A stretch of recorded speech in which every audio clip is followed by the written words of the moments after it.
Hello mga ka-MT, welcome back sa ating makabuluhang usapan tungkol sa stock request.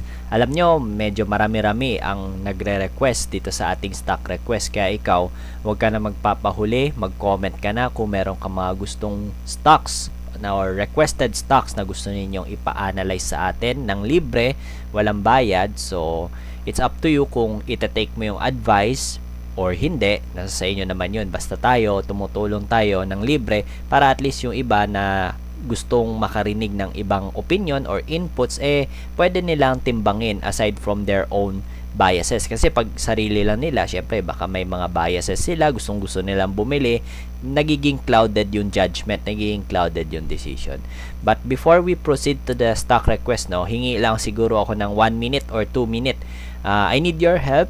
Meron akong plano na libro gagawin, ito yung first design, second design. Pili kayo kung ano yung sa tingin nyong maganda at appealing sa inyong mata, anong klaseng book cover, and sabihan nyo rin ako kung ano yung mga topic na gusto nyong mabasa for a newbie trader na maging pro trader. Kumbaga, kung medyo hindi ka pa profitable sa ngayon, ano yung mga gusto nyong mabasa para maging profitable trader. Kasi kahit papano, nandun na tayo, nadaanan ko na yung journey niyan. Dati tayong hindi profitable, dati tayong nalulugi, nasusunog hanggang sa naging consistently profitable trader na tayo.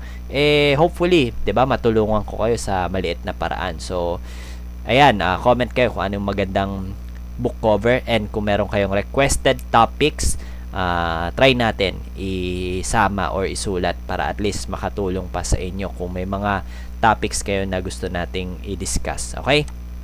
So, without further ado, punta natin yung stock request, and as I mentioned, 'di ba, medyo marami-rami ang nag-comment, 'di ba? Yung iba nag-private message. So, sinulat ko na lang dito para hindi natin makalimutan. But before we start, pag-usapan muna natin yung index. Disclaimer, this video is not intended as a substitute for the investment advice. Investing or trading stocks is risky. All investors and traders should be aware of the risks involved. Any gains or losses incurred from following any of the strategies and techniques being shared in this video shall be sole responsibility of the viewer. Trade at your own risk. All viewers should gather information from multiple sources to create their own personalized investment strategies and trading system. So, last stock request natin, kung maalala ninyo, 'di ba, sinabi ko possible mauntog sa 6,500, possible mag-retrace, 'di ba? Nakita nyo, nag-retrace na last week, 'di ba? Medyo malalim ang retracement na ginawa. And ano ba expectation natin for this week or for the upcoming week and sa susunod pang linggo? Ang expectation, of course, i-challenge yung 6,200, ita-test kung matibay ang support, na tingin ko naman 80 to 90% ire-respect naman ng index yung support at hindi niya bubutasin to.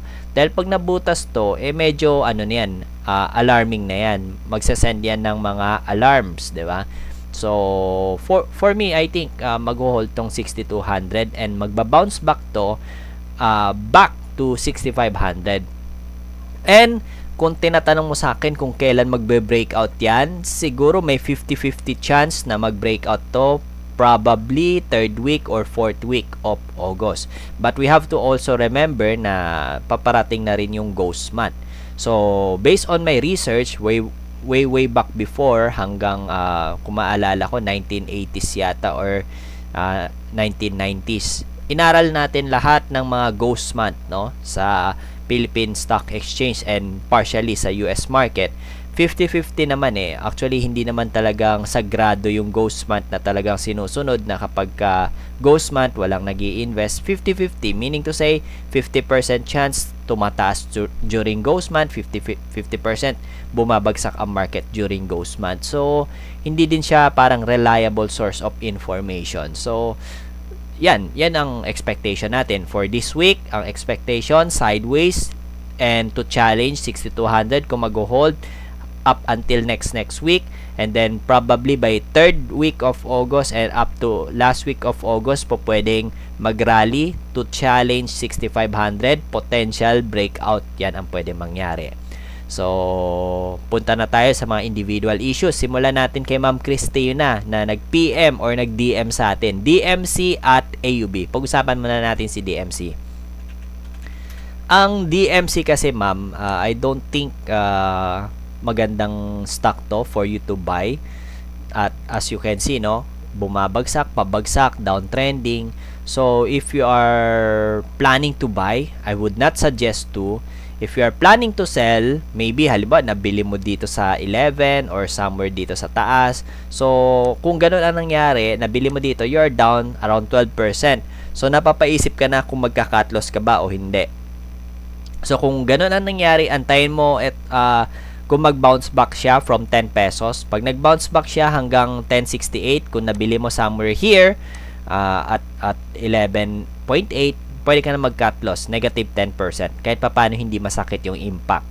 Ngayon, kung nabili mo sa mas mataas na prices, halimbawa, nabili mo dito sa bandang 13 pesos per share, medyo ano na yan, it's up to you kung okay na ba sa'yo i-take yung heavy hit, yung impact ng losses. Halimbawa, nabili mo dito, no, way back 2023, ipit ka for many years, down na ng 20%. Ngayon, ikaw na bahala. Timbangin mo kung pag binenta mo ba siya, may mapapakinabangan mo pa ba yung proceed. Halimbawa, nag-invest ka ng 100,000, you're down 20%, probably 80,000 na lang yung pera dyan sa portfolio mo. Pag binenta mo ba, magagamit mo ba yung 80,000? Of course, pwede pa, di ba? Better than nothing. So, yun yung mga hindi ko na kayang kasi kailangan tailored advice na yung pagdating sa mga ganyang bagay. Ikaw na mismo makakapag-decide niyan. So, yun lang. Pag tinatanong mo ako kung kailan magbabuy or if okay ba, time to buy, I would not suggest. If you are asking me time to sell, depende yan. Depende kung saan mo binili. Kung dito, pwede ka pa mag-cut. You can bail yourself out. Pero kapag medyo mataas, of course, judgment call. Now, let's proceed your second stock, AUB. Itong AUB actually nag-go all-time high to. Maganda to kung nabili mo dito. Okay? Sa 38.8 pesos per share. And kung ganun ang ginawa mo, you're now enjoying of about 45% nung challenge niya itong 59 pesos or near 59 pesos. Or kung hindi mo nabenta, of course, kahit papano 32%, it's not bad, diba? So, kung may 100,000 pesos kang investment, of course, in less than 2 weeks, pumera na yung investment mo, it's either 32,000 or 50,000. Now, the question there is, kung bibili ka pa lang, kasi sabi mo, it's either you want to buy at 50 or good buy in 50, I would not suggest. Kasi, kung makikita mo, walang support sa 50. Ang merong support at around 48. Etong green line, etong dito. Ito yung babantayan mo kung mag-hold ba to o hindi. Kasi, kagaya ng lagi kong sinasabi, selling pressures always leads to another selling pressure. So, kapag nakita nila nagbebentahan na dito at bumabagsak, syempre, yung mga bumili dito, magbebentahan na rin. Kasi, bakit ko nasabi yan?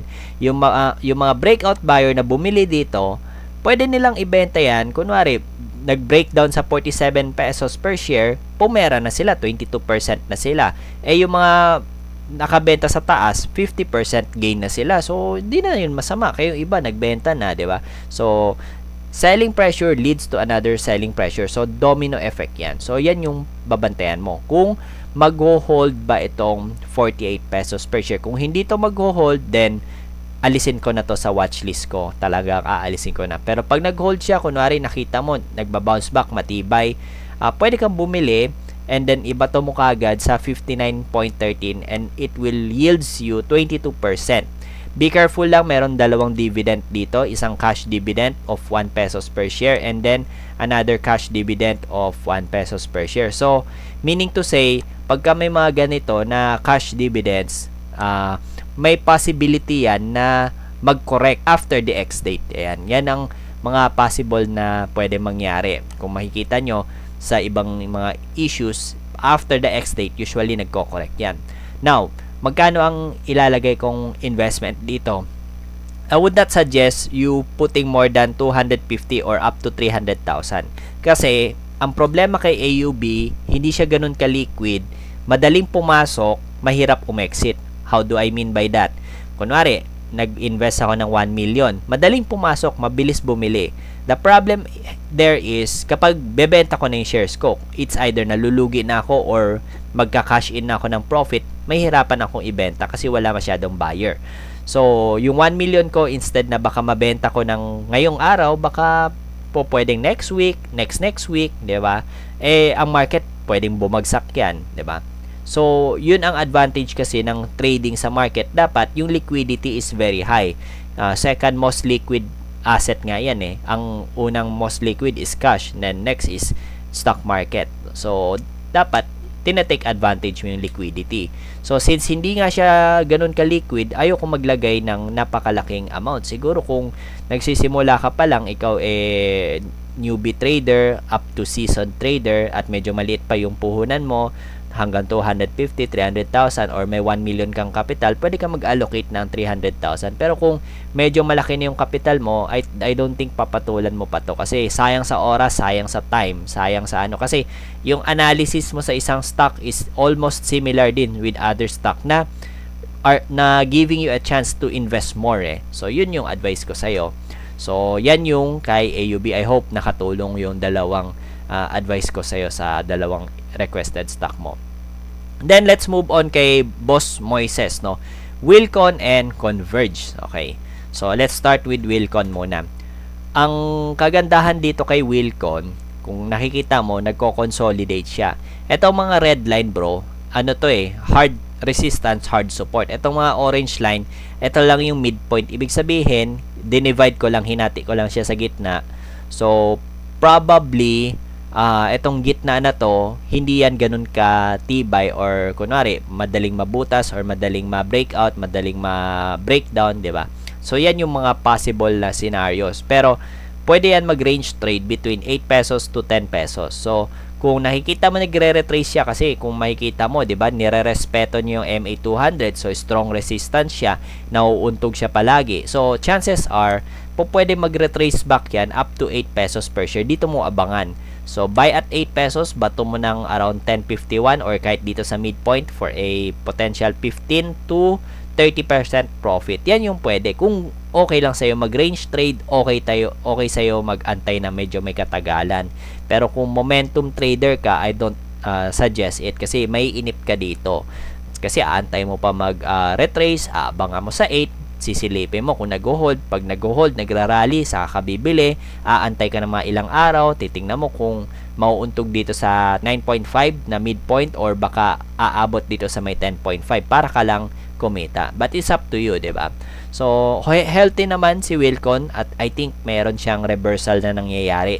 The problem there is, yun nga, nasa correcting phase siya for now.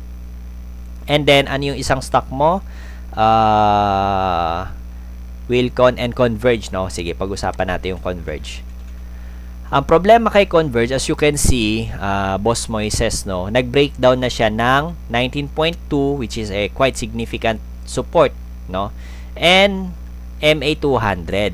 So, kung makikita mo, dito kasi merong minor support. Ayan. So, abangan mo on Monday kung talagang magpupush through yung breakdown. Kasi kapag nagpush through yung breakdown yan, pwedeng sumadsad yan hanggang 14.8 pesos per share. So, by that means, hindi na ako interested with Converge, no? Pero kung makikita mo nag-hold itong 14.8, pwede ka mag-test buy, i-range trade mo to for a 15%. Pero kung pagbabatayan mo Converge siya ka Wilcon, doon na lang ako kay Wilcon, mas safer pa yun kaysa dito kasi baka dumaus-dus to pababa, mayayari ka, makakatay ka kasi wala kang panghahawakang support eh, kasi etong support na to hindi naman ganoon katibay eh. If you look back, 'di ba, hindi naman siya ganoon katibay, so mas matibay pa rin itong 17.30 pesos per share. So it's up to you, no, kung depende yung risk assessment mo. Kung mag-hold to 14.84, pwede ka mag-test buy, bottom mo dito sa 17.30, and of course chances are range trade ang strategy na gagawin mo. So ayan, medyo matibay din pala tong area na to. So pagdating dito sa baba, hindi siya ganun katibay. So ito yung talaga babantayan mo, no?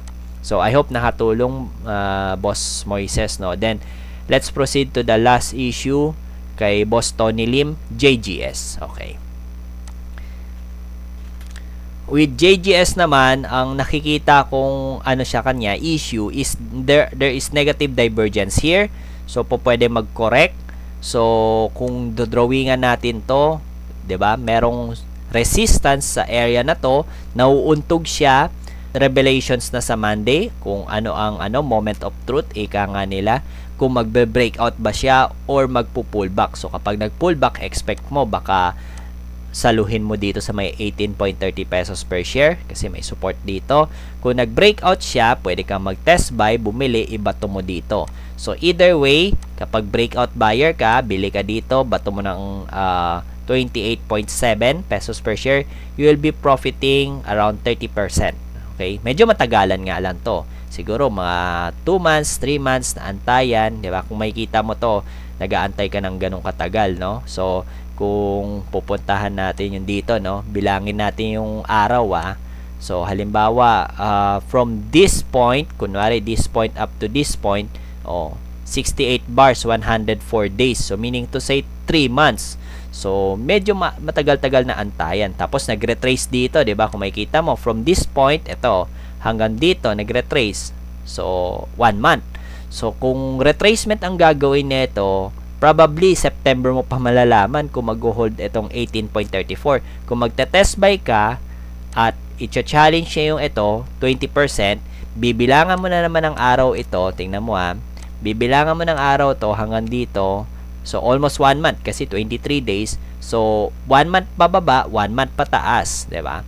So yun yung titignan mo, or plus another 2 months kung gusto niyang i-challenge itong 28 pesos per share for a 56% gain. So ang final verdict ko dito, chances are 50-50. 50-50 mag-breakout, 50-50 mag-retrace. Okay? Tapos pag nag-retrace, check mo kung matibay ang support, pwedeng bumili, test buy ka, allocate ka ng konti, tapos silipin mo kung pwede mong ibato ng 21.95 or 22 pesos per share. Pag hindi na nag-breakout, hindi nag-penetrate, pwede ka na mag-take profit. Pag nag-penetrate, tingnan mo kung i-challenge yung 28.7 pesos per share. So ayun lang, I hope nakatulong itong mabilis na stock request session natin. And of course, next week, lagi naman natin itong ginagawa. Abangan ninyo yung posting ko ng libreng stock request session at gagawa natin ng libreng analysis para makatulong sa inyo. So good night and God bless sa inyo.